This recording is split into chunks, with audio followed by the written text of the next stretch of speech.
Hello guys, welcome to channel maths with Abhi. आज मैं आपको बहुत ज़्यादा बेसिक चीज़ बताऊंगा। क्वेश्चंस में जो एग्जाम्स में क्वेश्चंस हैं उनके बारे में थोड़ा सा बताऊंगा उनके बारे में। जैसे हम 25% लिखते हैं, 25% का मतलब क्या है? 25, यानी 100 में 25 है कोई चीज़, तो वही चीज़ 4 में 1 है। 4 में 1 का परसेंट 25% और 100 में 25 का भी वही बात है। हमें रिजिड नहीं होना है, हमें दोनों चीज़ों को लेकर चलना है। जहाँ पे 1/4 तो 1/4, अदरवाइज 25% भी सेम ही बात है। ठीक है, अब इसका क्या करेंगे? 1/2 हमने कर दिया तो 1/8 हो गया। 25% का 1/2 करेंगे तो 12.5 हो जाएगा। ठीक है, तो ये हमने यहाँ से बना लिया। अब इसका 3 टाइम्स करेंगे तो 37.5 37.5% होगा तो 3/8 हो जाएगा।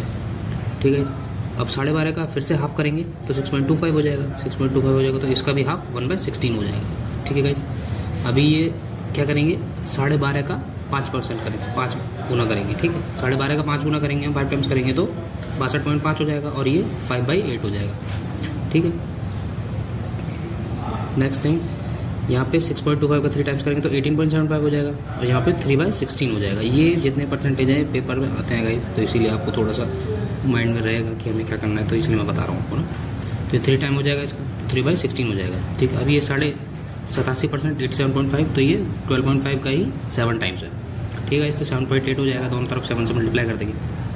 ठीक है गाइस, ये 1/8 है, ये आप देख सकते हैं यहाँ पे किस प्रकार से किया है। नेक्स्ट आते हैं, जैसे 66 2/3% यहाँ पे दिया हुआ है। 66 2/3, तो इसका क्या होता है? 2/3 पर होता है इसका वैल्यू। 66 2/3% का 2/3, तो इसका हाफ कर देंगे, 33 1/3 हो जाएगा, एंड देन 1/3 हो जाएगा उसका भी। दोनों साइड से फिर से फर्दर हाफ कर देंगे तो 16 2/3 और 1/6 हो जाएगा इसका फर्दर। ठीक है, दोबारा से हाफ कर देंगे, 8 1/3 हो जाएगा और 1/12 हो जाएगा। उधर जो स्क्रीन में नहीं आ रहा है वो 1/12 है। ठीक है, 8 1/3% का 1/12। अभी 11 1/9 का 1%, 1/9, और 11.11 भी लिख सकते हैं, या फिर 22.22 लिखेंगे तो 2/9 हो जाएगा, और 4 टाइम्स इधर कर देंगे 44.4 तो 4/9 हो जाएगा। ऐसे ही 9 1/11 का 1/11 होता है, 9.09 लिख सकते हैं, या फिर 18.88 लिखेंगे तो 2/11 हो जाएगा। 27.27 लिखेंगे 3 टाइम्स तो 3/11 हो जाएगा। सेम चीज़ है। 7 का आते हैं 14 2/7% है तो 14.28 लिख सकते हैं इसे। तो 14.28 का कितना होता है? 1/7। ठीक है, अब इसका 2 टाइम्स कर देंगे तो 2/7 हो जाएगा। दोनों साइड 2 टाइम्स करेंगे तो 2/7 हो जाएगा। दोनों तरफ 3 टाइम्स कर देंगे तो 3/7 हो जाएगा। ठीक है, 42.84। यहाँ पे जैसे 20% का 1/5 होता है तो 2 टाइम्स 40% का 2/5, 3 टाइम्स कर देंगे तो 3/5 हो जाएगा 60% का। ठीक है, ये सारी चीज़ें आपको अपने माइंड में रखनी है। ठीक है, जिससे आपका कैलकुलेशन आसान हो। अभी चलते हैं नेक्स्ट पे, कुछ सवाल दिखाऊंगा मैं आपको पेपर में आए हुए। ये सारे सवाल एग्जाम के हैं गाइस, मैंने जिस पे लिख दिया जो बहुत ज़्यादा इंपॉर्टेंट है, जिस पे नहीं लिखा है वो भी छोटे एग्जाम्स में पूछे गए हैं, MTS वगैरह में। शुरू करते हैं। वस्तु की लागत मूल्य ज्ञात करो। किसी वस्तु की लागत मूल्य हमें ज्ञात करनी है जो 37.5% के लाभ पर 407 रुपये में बेची जाती है। ठीक है गाइस, 407 रुपये में बेची जा रही है और 37% लाभ हो रहा है, तो 37% की वैल्यू मैंने भी क्या बता दी? 3/8 बताइए। CP हो जाएगा, SP हो जाएगा। ठीक है, CP कितना? 8, यानी 8 CP है और 3 क्या है? प्रॉफिट है, तो 8 CP में 3 प्रॉफिट 11 हो जाएगा। ये 11 की वैल्यू 407 दी हुई है। कितना टाइम्स है? 37 टाइम्स, तो इधर भी 57 टाइम्स हो जाएगा। ठीक है, 296 हो जाएगा, यहाँ पे आंसर हो जाएगा। एक वस्तु को 2% की हानि पर बेचा जाता है, यदि उसे 44 रुपये अधिक में बेचा जाता है तो उसे 20% का लाभ होता है। ये CGL मेंस का सवाल है, देख लीजिए आप, 2019 का, आप चेक कर सकते हैं जाके। ठीक है, यहाँ पे बेसिक तरीका है, 100 का 2% लॉस 98% हो जाएगा। ठीक है, 100 का 20% प्रॉफिट 120 हो जाएगा। इन दोनों का डिफरेंस कितना है? 22% की वैल्यू क्वेश्चन में कितने हैं? 44 रुपीज़, जस्ट डबल है। तो 100% की वैल्यू कितनी हो जाएगी? जस्ट डबल, यानी 200 रुपीज़ आंसर हो जाएगा। या फिर आप डायरेक्ट कर सकते हैं 22%, मैंने बताया था 2% की हानि और 20% का लाभ। हानि और लाभ होता है तो आपस में जुड़ जाते हैं।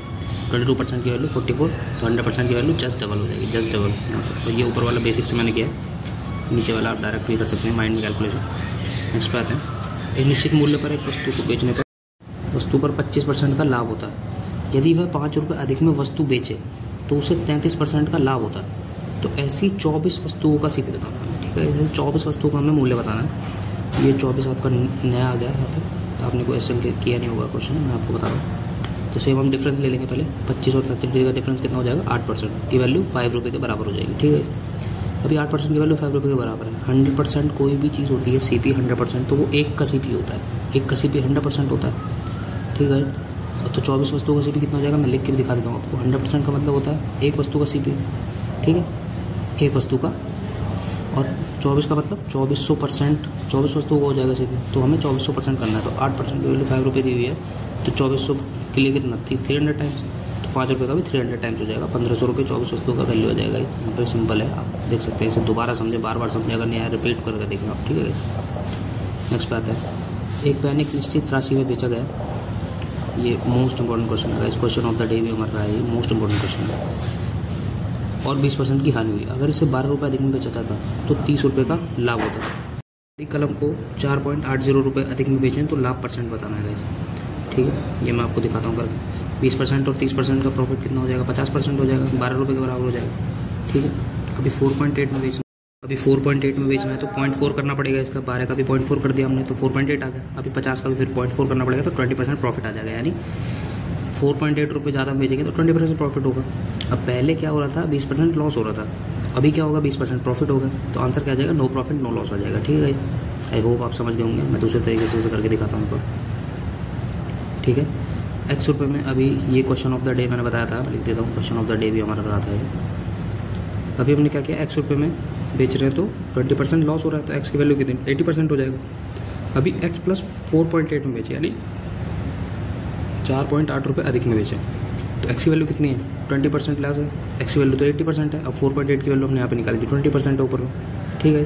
तो 80% प्लस 20% 100% हो जाएगा। तो फिर से 100%, 100% क्या होता है, CP होता है गाइस, तो इसलिए नो प्रॉफिट नो लॉस हो जाएगा, ठीक है। यहाँ पे भी आप दूसरा तरीका और देख सकते हैं, ये भी समझ नहीं आ रहा आपको। CP इसको 100% है, 100% में CP ले लिया तो SP कितना होगा, SP यानी x रुपये में बेची तो 20% लॉस हो गया, फिर x प्लस 12 रुपये में बेची तो 30% प्रॉफिट हो गया, ठीक है। तो दोनों का डिफरेंस कितना है 50% है। अभी यहाँ पे 50% प्रॉफिट है और 12 रुपये ज़्यादा होने पे 50% प्रॉफिट है। तो 0.4 करेंगे तो 4.8 रुपये हो जाएगा, यहाँ पे 0.4 करेंगे तो 20 हो जाएगा। अभी x प्लस 4.8 हमें करना है, तो दोनों तरफ हमने 0.48 जोड़ दिया, तो इधर भी हमें 80% जोड़ना पड़ेगा, ठीक है। तो इसलिए 100% हो गया। 100% क्या था, CP था, और CP अभी ये क्या निकाला हमने, SP और CP बराबर हो गया, तो प्रॉफिट और नो प्रॉफिट नो लॉस हो गया, ठीक है। ये क्वेश्चन आप बार बार देखिए, ये बहुत इंपॉर्टेंट क्वेश्चन है। नेक्स्ट पे आते हैं, 14% के लाभ पर एक वस्तु बेची जाती है। यदि उसे 121 रुपये कम में बेचा जाता तो 8% की हानि होती। यदि वस्तु 536.25 में बेची जाती तो प्रॉफिट और लॉस का परसेंटेज बताना है। सिंपल है गाइस, 14% का प्रॉफिट, 80% का लॉस, तो टोटल कितना हो जाएगा 22% का। 22% हो जाएगा तो 121 की वैल्यू 22% है, अपॉन 11 कर दिया तो 2% की वैल्यू 11 हो गई। अभी 11 से देखा है कितना टाइम से 11 का 48.75 है, तो इधर भी 48.75 हो जाएगा। 48.75 का मतलब 97.5 हो जाएगा गाइस, ठीक है। तो ये कितना है 100 माइनस 2.5 है, तो 2.5 लॉस हो जाएगा गाइस। सिंपल है। यहाँ पे आप इसे दोबारा करके देख लीजिए रिपीट पे, अगर नहीं आपको समझ में आता है तो। 16% नीचे एक वस्तु को बेचा जाता है। अगर इसे 33 रुपये अधिक में बेचा जाता तो 14% का फ़ायदा होता। तो 25% के फ़ायदे के लिए इसका SP बताना है। CGL का सवाल है गाइस, मेंस का सवाल है, आप देख लीजिए दोबारा से, ठीक है। 16% का लॉस हो गया, 14% का प्रॉफिट हो गया, तो 30% की वैल्यू 33 हो गई। हमने क्या किया 6 से डिवाइड कर दिया, तो 3 से डिवाइड कर दिया, 3 से डिवाइड कर दिया तो 11 आ गया। 10 से 125 पे आना है तो 12.5 गुना करनी पड़ेगी, तो 11 से 125, 11 में भी 12.5 गुना हो जाएगी, 137.5 हो जाएगा, ठीक है। नेक्स्ट वीडियो मिलते हैं, थैंक यू गाइस।